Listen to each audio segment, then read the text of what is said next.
जब हम philosophy students ये भी लिख सकते हैं, ह्यूमंस स्टूडेंट्स। अच्छा, ह्यूमन स्टूडेंट्स। तो अब अगर मैं कहूँ all humans, all human all humans are students. तो उसके बाद हम तीसरे पे क्या करते हैं? जजमेंट। जजमेंट, तो उसके बाद जजमेंट हम करते हैं। जजमेंट में हम या एफर्म करते हैं, मान जाते हैं, या डिनाय करते हैं, या हम नहीं मानते हैं, डिनाय कर लेते हैं। ठीक है। और वो इन चीजों के बेस पे पहले हम एक जनरल नोशन बना लेते हैं, ऑब्जेक्ट से निकाल के, फिर नोशंस को कंपेयर करते हैं, उसके बाद उस पे फैसला करते हैं, जजमेंट करते हैं। जजमेंट मतलब एक एस्टेब्लिश मैक्सिम बना लेते हैं। ठीक है। तो this is the operation of intellect. क्या है? इंटेलेक्ट इस तरह ऑपरेट करता है, हमारा माइंड इस तरह ऑपरेट करता है, एब्स्ट्रक्शन करते हैं, कॉम्बिनेशन करते हैं, फिर जजमेंट करते हैं। ठीक है। समझ आ गई ना?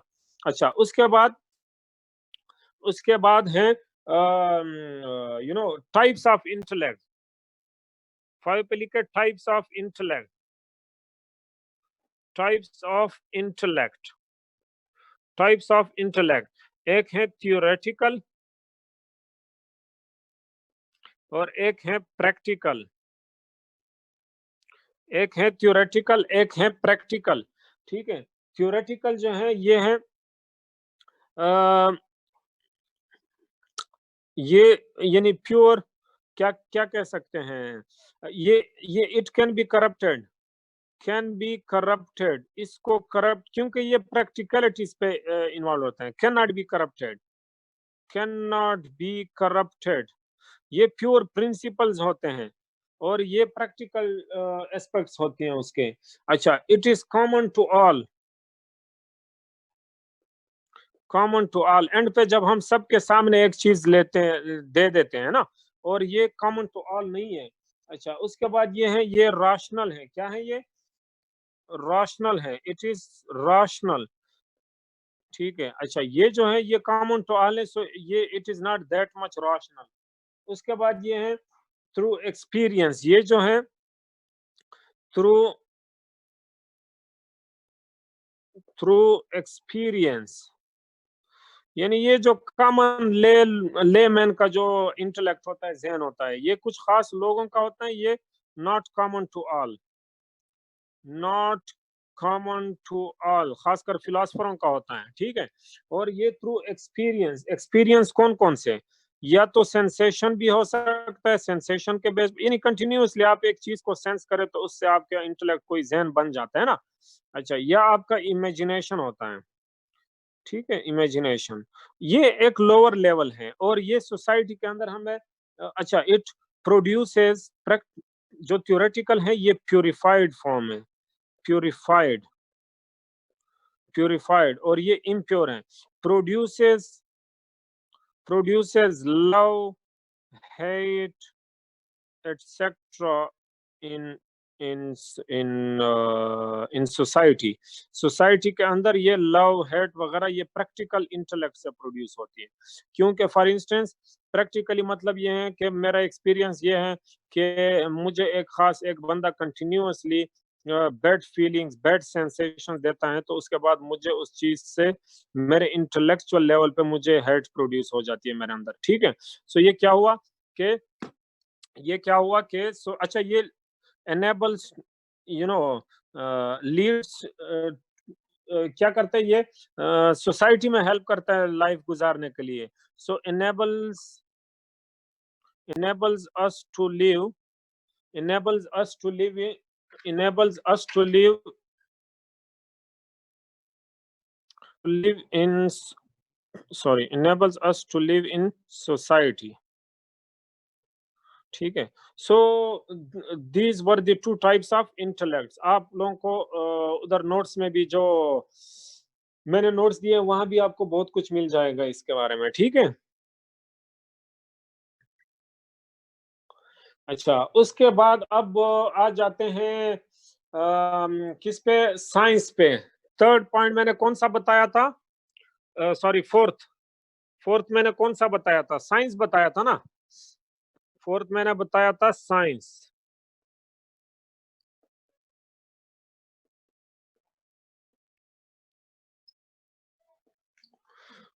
हाँ, साइंस जल्दी जल्दी लिखे, बहुत इजी है।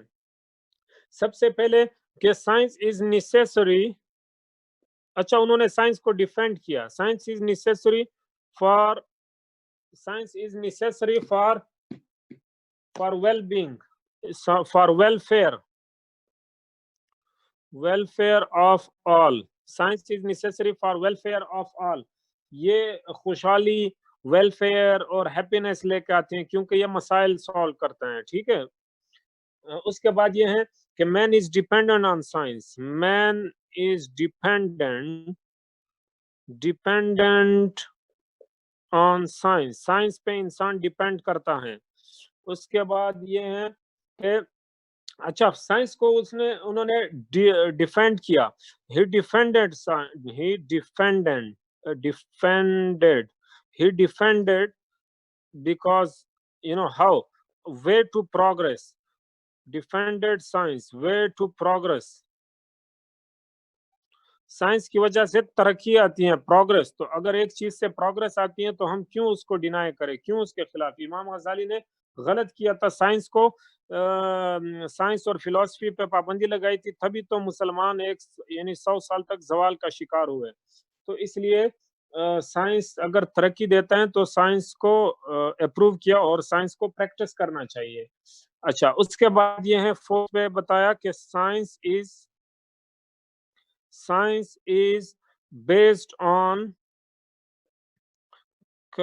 causality, science is based on any law of causation।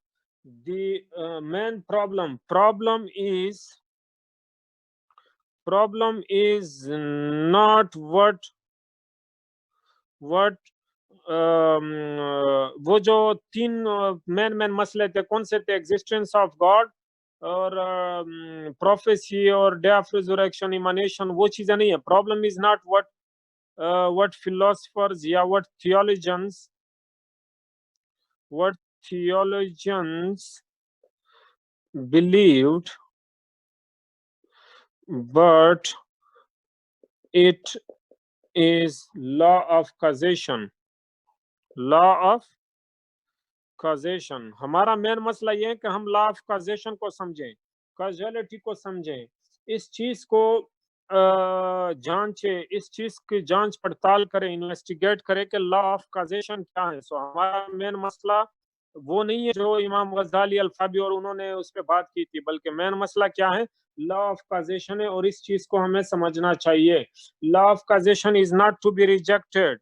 Causality Imam Ghazali ने रिजेक्ट किया था ना, causality is not to be rejected। इसको हर सूरत रिजेक्ट नहीं करना चाहिए, उन्होंने अप्रूव किया। और क्या कहा कि मिरेकल्स जो हैं वो कंट्रोडिक्ट नहीं करते हैं, miracles do not contradict it। Why? Because as they do not disrupt। क्या ये मिक्सचर नहीं है, denying of God and affirming of, क्या मतलब शमशेर? नहीं, साइंस को जस्टिफाई करना जरूरी तो नहीं है कि अगर आप साइंस को अप्रूव करें तो आपने गॉड को डिनाई किया। साइंस यानी आप वो कह रहे हैं कि दोनों चीजों को रिकंसाइल करें, जहां पे कॉन्ट्रोडिक्शन है उनको खत्म करें, यही टास्क है हमारा। सो miracles do not contradict it as they do not disrupt the harmony, they do not disrupt the course of यानी जब मिरेकल्स होते हैं तो वो क्या, वो कोर्स ऑफ नेचर जो है उसको डिसरप्ट नहीं करते हैं। क्या जब एक मिरेकल हो जाता है, नहीं नहीं, किसने कहा कि लॉ ऑफ कॉजेशन में डिनाइंग ऑफ गॉड होता है? यही तो मेन बात है कि हमने इतना स्पेसिफिक वो बना दिया क्राइटेरिया कि अगर लॉ ऑफ कॉजेशन मान लिया तो बस गॉड रिजेक्ट हुआ, ऐसा नहीं है। यही तो इब्न रुश्द कह रहा है शमशेर कि इस तरह हरगिज नहीं है। हम लॉ ऑफ कॉजेशन के को भी साथ रख सकते हैं और गॉड पे भी बिलीफ रख सकते हैं। क्यों? क्योंकि देखिए कोर्स ऑफ नेचर जो है, यानी क्या ऐसे हुआ है कि एक, यानी क्या अगर एक स्टिक या एक रॉड अगर एक सरपेंट में कन्वर्ट हो जाए तो क्या पूरी की पूरी नेचर रुक जाती है? नहीं ना। तो कोर्स ऑफ नेचर तो चल रही है, तो इसका मतलब गॉड किधर से या पूरे नेचर किधर से कंट्रोडिक्टेड हुआ? तो वो तो एक इवेंट है जो कि क्या हुआ कि खुदा के पावर, स्पेशल डिस्टिंक्टिव पावर के बेस पे वो हैपनिंग्स हो जाती हैं. So they do not contradict the core, they do not, because they, as they do not disrupt the course of nature, so they do not contradict causation. अच्छा, अगर एक दफा स्टिक से सरपंच बन भी जाए तो भी वो हर वक्त तो नहीं हमेशा के लिए बनता जाएगा, बल्कि हाँ, यहाँ पे चूंकि यहाँ पे एक तरह से साइंस की बात कर रहा है और फिलॉसफी पे हल्का सा हाथ, कहीं नहीं, फिलॉसफी पे ज्यादा वो तनकीद भी नहीं किया है उस पे, सॉरी, रिलीजन पे, ठीक है. So causality must not be rejected. अच्छा, लेकिन साथ साथ देखिए, साथ साथ वो क्या कहते हैं, ये पॉइंट नंबर 6 है ना, miracles miracles must not B question, miracles must not B question. अच्छा अच्छा, अगर वो उसको अगर नहीं रिजेक्ट करे, अगर लॉ ऑफ कॉजेशन को नहीं रिजेक्ट करे, तो मिरेकल्स को फिर क्वेश्चन भी ना करे, उसको भी रिजेक्ट ना करे, मिरेकल्स को भी क्वेश्चन ना करे, ठीक है. अच्छा, उसके बाद कहा है कि साइंस के लिए नो नो, रसल को इधर भूल जाए, रसल इधर ना लाए.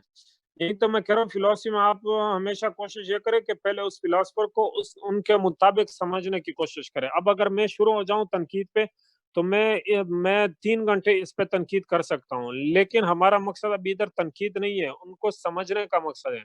पहले उनको समझे ताकि आप पेपर में उनको उसी तरह कन्वे कर सके, उसके बाद आप अपनी तनकीद बेशक जितना कर सकते हैं. अच्छा, उसके बाद ये लिखें कि skeptics and agnostics have no place in science. Skeptics have no place in science. Science के अंदर स्केप्टिसिज्म की कोई जगह नहीं है. साइंस के अंदर आपने you have to believe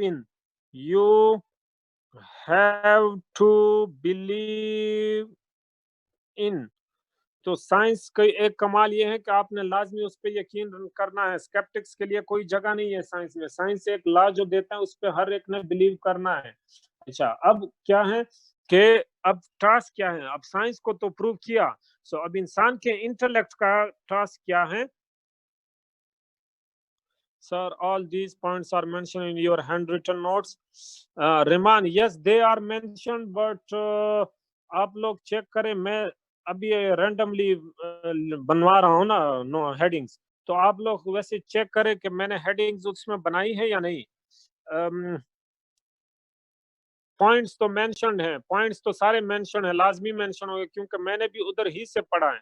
so मैं अभी हेडिंग्स रैंडमली बनवा रहा हूँ, जो जो पॉइंट्स मुझे याद होते हैं, ठीक है. ये जो कुछ लेक्चर्स मैं लिखवा रहा हूँ ये मैंने सिर्फ रीड किए हैं, मुझे हेडिंग्स मैंने नहीं लिखे अपने पास. हाँ, हेडिंग्स आप लोग ये यहाँ से लिख लीजिए. अब कुछ लेक्चर्स के मैंने शायद हेडिंग्स नहीं बनाए, मैं खुद लिखवा रहा हूँ, मैंने जस्ट रिवाइज किए नोट्स, सिर्फ देख लिए एक दफा.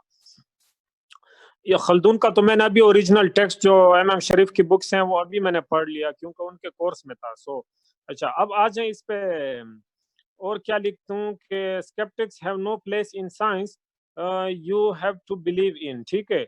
अच्छा, उसके बाद क्या, अच्छा अब टास्क क्या है. साइंस को तो जस्टिफाई किया और कहा भी मुख्तलिफ अंदाज से कि ना करे. अब क्या कहा कि इंटेलेक्ट, अब साइंस किस चीज पे बेस्ड है, लॉ ऑफ कॉजेशन पे. सो अब इंटेलेक्ट का काम क्या है, intellect discovers causes of things.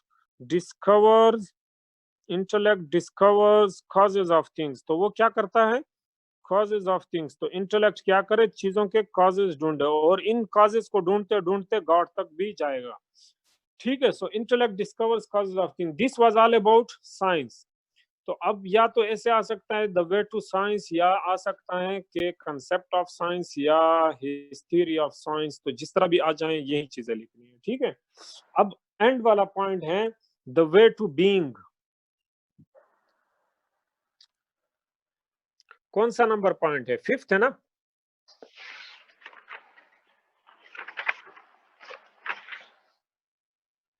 The way to being, ये किसका स्पीकर ऑन है और बड़े पेजेस भर दिए हैं? कौन है ये? अच्छा, सो म्यूट कर दे kindly. The way to being, the way to being. अब बीइंग, ये जो बीइंग है ये वही मेटाफिजिकल क्रीचर है, मेटाफिजिकल बीइंग जो मेटाफिजिक्स में है, ठीक है। अच्छा, अब इसमें उन्होंने कहा है कि there are two types of metaphysics, two types of metaphysics, two types of metaphysics. अच्छा नौरीन, आपने आई थिंक कल कहा था कि 2014 में उनका मेटाफिजिक्स आया था, ऐसे ही है ना? तो ये द वे टू बीइंग या मेटाफिजिक्स, ये एक ही बात है, द वे टू बीइंग या मेटाफिजिक्स, ठीक है। तो आप लोगों ने घबराना नहीं है, बीइंग आ गया तो बीइंग को हम मेटाफिजिक्स में स्टडी करते हैं, द वे टू बीइंग, ठीक है। So the way to being या द वे टू मेटाफिजिक्स एक ही बात है। टू टाइप्स ऑफ मेटाफिजिक्स, पहला जो है, पहला है मेटाफिजिक्स ऑफ बीइंग। मेटाफिजिक्स, उन्होंने कहा था कि अगर हम यानी हिस्ट्री ऑफ मेटाफिजिक्स पढ़े तो दो तरह के मेटाफिजिक्स हैं, मेटाफिजिक्स ऑफ बीइंग, ठीक है, बीइंग को जनरली समझना, और दूसरा है metaphysics of, metaphysics of one, metaphysics of one. अच्छा, ये जो बीइंग वाला है ये जनरली है, ये अरिस्टोटल वाला है, खासकर अरिस्टोटल वाला मेटाफिजिक्स उन्होंने कहा, लाइक अरिस्टोटल, बाकी भी हैं पार्मेनाइड वगैरह ये सारे, लेकिन उन्होंने कहा कि ये अरिस्टोटल का मेटाफिजिक्स है। और ये जो वन है ये प्लोटिनस वाला है। अच्छा, ये प्लोटिनस, ठीक है। ये जो वन है ये जब प्योर यानी फिलॉसफी और रिलीजन के मिक्सचर को पेश करके और वन और मैनी के यानी ये वन गॉड के बारे में जब, यानी गॉड के बारे में जब फिलोसॉफिकल, प्लोटिनस ने एक्चुअली क्या किया था, प्लोटिनस ने इनकी फिलॉसफी, प्लेटो और अरिस्टोटल की फिलॉसफी उठा के क्रिश्चियन रिलीजन पे अप्लाई किया था और गॉड के एट्रीब्यूट्स को फिलोसॉफिकली एक्सप्लेन किया था। तो ये क्वाइट, ये प्योर फिलोसॉफिकल है, ये प्योर फिलोसॉफिकल है, ये थियोलॉजिकल है, थियो फिलोसॉफिकल है, थियो फिलोसॉफिकल, यानी वन और मैनी वही वन गॉड, और ये गॉड वाली बात है, ये being general, being in general की बात है। तो मैंने आपसे कहा था ना कि कुछ फिलोसफर बीइंग को एज बीइंग ही लेंगे और कुछ फिलोसफर बीइंग को गॉड कहेंगे। तो जो बीइंग को गॉड कहते हैं वो एक्चुअली मेटाफिजिक्स ऑफ वन वाले हैं, और जो बीइंग को बीइंग ही लेंगे कि यानी इतने सारे बीइंग है तो ये एक जनरल बीइंग भी होगा जो इन सारे बीइंग्स को क्रिएट करने वाला है, तो वो मेटाफिजिक्स ऑफ बीइंग वाले हैं, ठीक है। चूंकि ये एथिस्ट अक्सर होते हैं, वो गॉड को नहीं मानते हैं, लेकिन हाँ कि ये कहते हैं कि एक बीइंग इन जनरल भी हो सकता है। ये बिलीवर्स हैं एक्चुअली जो कि फिलोसफी के बेस पे अपने गॉड को प्रूव करने वाले हैं। तो उन्होंने क्या कहा कि अच्छा, अब वो चूंकि अरिस्टोटल से इंस्पायर्ड लोग थे, तो इब्न रुश्द ने यहाँ पे क्या किया कि मेटाफिजिक्स के अंदर इन यहाँ कुछ ना कुछ ये इंस्पिरेशंस अरिस्टोटल से लेते हैं। So he approved the metaphysics of being, you know, he approved metaphysics of, metaphysics of being. और वो क्यों? क्योंकि ये जो बीइंग है इसके कुछ करेक्टरिस्टिक्स बताए हैं उसने, अरिस्टोटल ने कुछ करेक्टरिस्टिक्स इसके बताए हैं। तो वो करेक्टरिस्टिक्स क्या? अच्छा मेटाफिजिक्स, अच्छा अगर इसको अब जब अप्रूव किया तो फिर मेटाफिजिक्स क्या बना? इब्न रुश्द के लिए मेटाफिजिक्स क्या बना? Metaphysics is the is the knowledge of, metaphysics is the knowledge of being, knowledge of being। अच्छा, अब ये जो being है इसके अंदर, अच्छा अब ये इस मेटाफिजिक्स के अंदर हम क्या पढ़ते हैं? इस मेटाफिजिक्स के अंदर हम बहुत सारी चीजें पढ़ते हैं जो कि उन्होंने 3 प्रिंसिपल्स में बता दिया। 10 कैटेगरीज, ये अरिस्टोटल वाली कैटेगरीज हैं, 10 कैटेगरीज ऑफ बीइंग, 10 या 10 कैटेगरीज, हाँ ऑफ बीइंग ही लिख दे, 10 कैटेगरीज ऑफ बीइंग, ठीक है। अब 10 कैटेगरीज, बल्कि उन्होंने ऐसे किया था जनरली 10 कैटेगरीज के अंदर फॉर इंस्टेंस बहुत सारी आती हैं। आप गूगल कर दे तो आ जाएगी। क्वालिटी, क्वालिटी, क्वांटिटी, हाँ, सिंगुलैरिटी, हाँ, प्लुरैलिटी, टाइम, स्पेस, हाँ, और क्या है, एटसेट्रा एटसेट्रा। सो ये 10 कैटेगरीज हैं, यानी कैरेक्टरिस्टिक्स भी कह सकते हैं या कैटेगरीज। ये मेटाफिजिक्स के अंदर हम हर चीज की ये कुछ कैटेगरीज हम पढ़ते हैं। शम्स एक्टिव पैसिव भी हैं, तो चेक करें, हाँ शायद एक्टिव पैसिव भी हो। ये 10 कैटेगरीज आप गूगल कर दें, आपको मिल जाएंगी। तो अच्छा, सेकंड हम क्या करते हैं, 1 मिनट, मार्कर भी सूख गया। ये 10 कैटेगरीज आप इनके नेम्स देख ले नेट से। ये किसने मैसेज किया,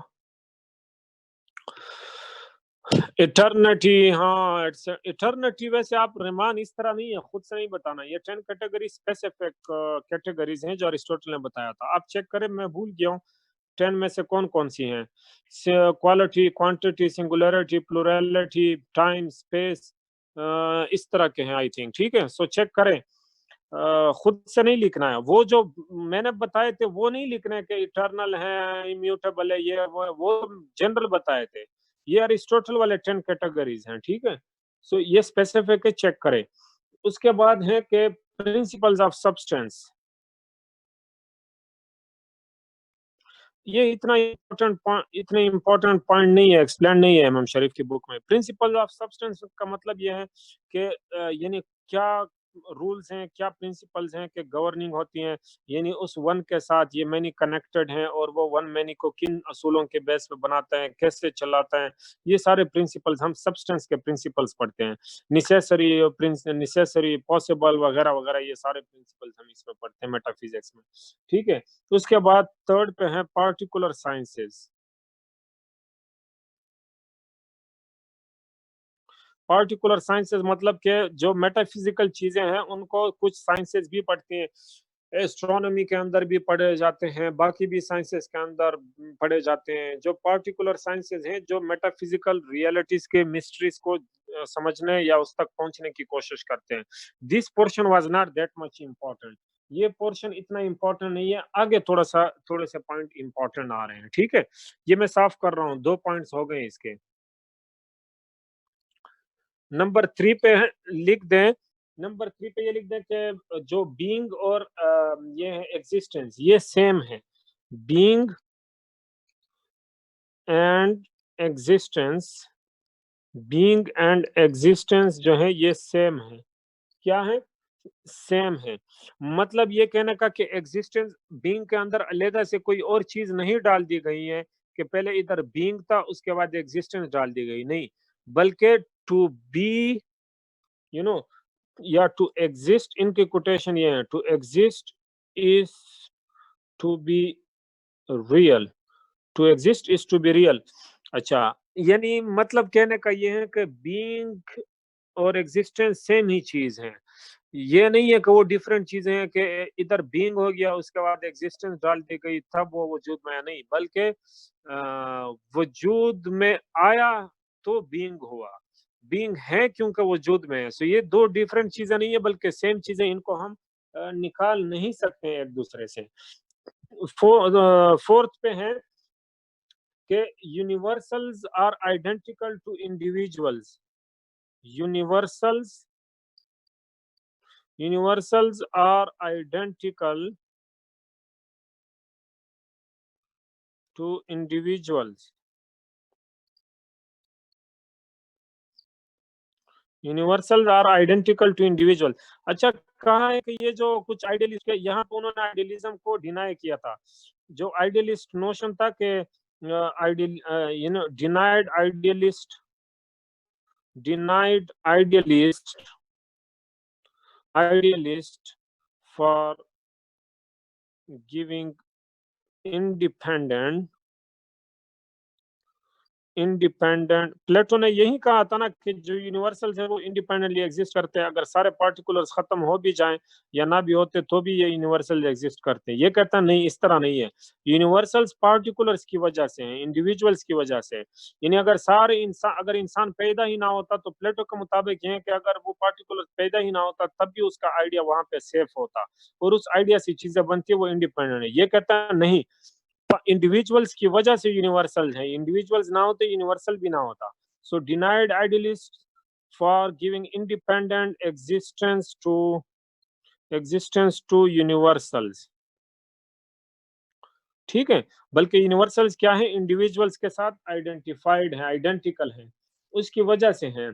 अच्छा, उसके बाद ये है कि universals are not eternal, universals universals eternal not eternal and not immutable। यानी इसका मतलब यह है नॉट इम्यूटेबल, ना इटर्नल है ना और ना इम्यूटेबल है, और लेकिन with regard to individuals, with regard to individual. जब हम उसको इंडिविजुअल के उसमें लेते हैं, यानी जब हम उसको इंडिविजुअल्स के साथ आइडेंटिफाई करते हैं तो वो ना इम्यूटेबल है ना इटर्नल है, क्योंकि इंडिविजुअल्स जो हैं वो खुद इम्यूटेबल भी नहीं, इंडिविजुअल से यूनिवर्सल्स बनते हैं ना। तो जब हम यूनिवर्सल इंडिविजुअल्स के रिगार्ड देखते हैं, उसके साथ आइडेंटिफाई करते हैं, तो ये इटर्नल नहीं बनते हैं। देखिए ना, जब मैं कहता हूँ कि इंडिविजुअल्स, जब मैं कहता हूँ कि इंसान, यानी जितने इंसान है, तो जब आप इंसानों पे सोचते हैं तो इंसान के साथ साथ आपको ये जो यूनिवर्सल है यानी ह्यूमन बीइंग, वो भी आप डाउट में पड़ जाते हैं कि हाँ, अगर सारे इंसान ना होते तो शायद वो भी तो खत्म हो जाता। तो ये आप डाउट में क्यों पड़ जाते हैं? क्योंकि आप यूनिवर्सल को इंडिविजुअल के रेफरेंस से देखते हैं। जब आप यूनिवर्सल को इंडिविजुअल के रिगार्ड से देखते हैं तो वो इटर्नल नहीं बनता है, ना इम्यूटेबल होता, बल्कि चेंज भी होता है और यानी खत्म भी हो सकता है, पैदा भी हो सकता है। जब आप एसेंस के सेंस में देखते हैं, जब आप एसेंस के सेंस में देखते हैं तो वो इटर्नल है। क्या है? कौन सा नंबर पॉइंट है? 5 6 के कौन सा है? पॉइंट नंबर कौन सा है? तो यूनिवर्सल्स आर नॉट, अच्छा, करप्टेबल विद रिगार्ड, ये लिख दें यूनिवर्सल्स, पहले ये लिख दे यूनिवर्सल्स, नंबर 6 है universals corruptible with regard to individual. जब हम इंडिविजुअल के साथ यूनिवर्सल को आइडेंटिफाई करते हैं, उसके रिगार्ड से देखते हैं या उसके प्रिज्म से देखते हैं, तो फिर वो करप्टेबल है। मतलब कि जो इन पार्टिकुलर्स होते हैं वो परफेक्ट नहीं होते हैं, पार्टिकुलर्स में काफी मसाइल होते हैं। तो इस वजह से जब हम यूनिवर्सल को पार्टिकुलर के रिगार्ड से देखते हैं तो वो करप्टेबल है, जब हम उसको एसेंस के लिहाज से देखते हैं तो वो करप्टेबल नहीं है। Universals universals are not corruptible with regard to particulars, sorry, with regard to essence. जो चीजों के एसेंस होते हैं ना, तो उस लिहाज से जब हम देखते हैं तो यूनिवर्सल्स करप्टेबल नहीं है। मतलब ये सिंपल के उन्होंने ये कंडीशन लगा दी कि जो यूनिवर्सल है वो जब इंडिविजुअल के साथ आइडेंटिफाई करते हैं हम, तो वो करप्टेबल भी है, वो इटर्नल भी नहीं है, वो चेंजिंग भी है। लेकिन जब हम उसको एसेंस के सेंस में देखते हैं तो वो फिर करप्टेबल नहीं है। ठीक है, सो एक दरमियाना सा रास्ता उन्होंने इख्तियार किया। अच्छा, उसके बाद ये है कि जो कहते हैं कि कितने स्फेयर्स हैं और कितने मूवर्स हैं, यानी थियरी ऑफ इमानेशन में, तो इन्होंने क्या कहा, नंबर 9 पॉइंट है ना, कि 38 मूवर्स, 30, यहाँ पे थोड़ा उनसे थोड़ी हेल्प उनसे ली है, 38 मूवर्स और क्या कहते हैं, और 38 मूवर्स और 9 थे ना, क्योंकि 10th 38 मूवर्स 9 स्फेयर्स।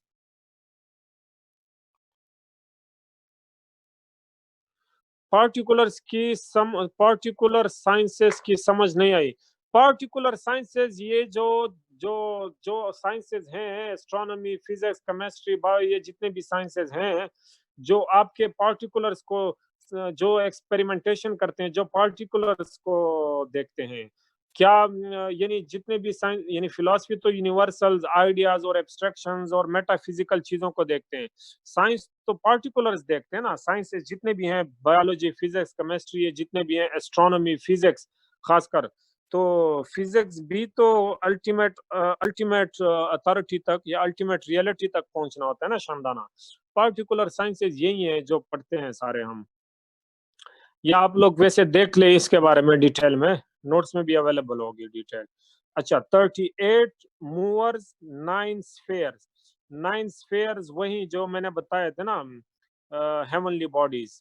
ठीक है। अच्छा, 38 मूवर्स, मूवर्स कौन से? वही इंटेलिजेंसेस जो हैं, वो 38 बन जाते हैं ना अगर हम क्या कहते हैं, एक फर्स्ट काज हो गया, एक 10th इंटेलिजेंस, दो वो हो गए, और 9 को दो दो के साथ कंपेयर कर दें यानी बॉडीज और नॉलेजेस, तो हर एक फिर वो क्या, 9 4 36 और 2 वो 38, हाँ 38 बन जाते हैं। सो उन्होंने इस तरह कैलकुलेशन लगाई कि फिर टोटल जो यानी मूवर्स जो हैं या इंटेलिजेंसेस हो गए या इंटेलेक्ट्स हो गए या जो मूवमेंट देती हैं चीजों को, यूनिवर्स को चला रही हैं, तो वो टोटल 38 मूवर्स हैं और 9 स्फेयर्स हैं, हेवनली बॉडीज। ठीक है, इसके डिटेल भी नोट्स में है। उसके बाद नंबर 10 पे आप लोग देख, अच्छा उसके बाद कहा है कि 10th इंटेलिजेंस जो है, 10th इंटेलिजेंस, इस सिलसिले में 10th इंटेलिजेंस जो है वो आखिरी है। 10th intelligence is the last. 10th intelligence is the last one. 10th intelligence last one है। यहाँ पे थोड़ी थियरी ऑफ इमनेशन से हेल्प ली है। तो 10th अरिस्टोटल और थियरी ऑफ इमनेशन से हेल्प ली है। 10th intelligence is the last one. और इंसान फिर कहाँ पे है? Man is between eternal and corruptible. हाँ ठीक है, यानी man is nearest to the 10th intelligence. Man is nearest to the 10th intelligence.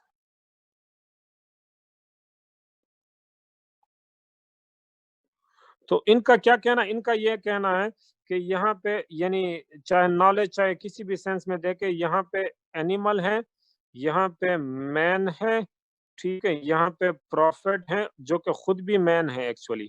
ठीक है, तो अब यहाँ पे 10th इंटेलिजेंस है, 10th इंटेलिजेंस है ऐसे। ठीक है।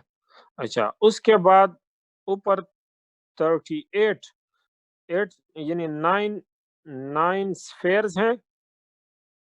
9 ये हकीकत है पूरी। 9 स्फेयर्स हैं। अच्छा, इधर यूनिवर्स है। ठीक है, 9 स्फेयर्स और ऊपर 38 मूवर्स। क्या? 38 मूवर्स यानी इंटेलिजेंसेस।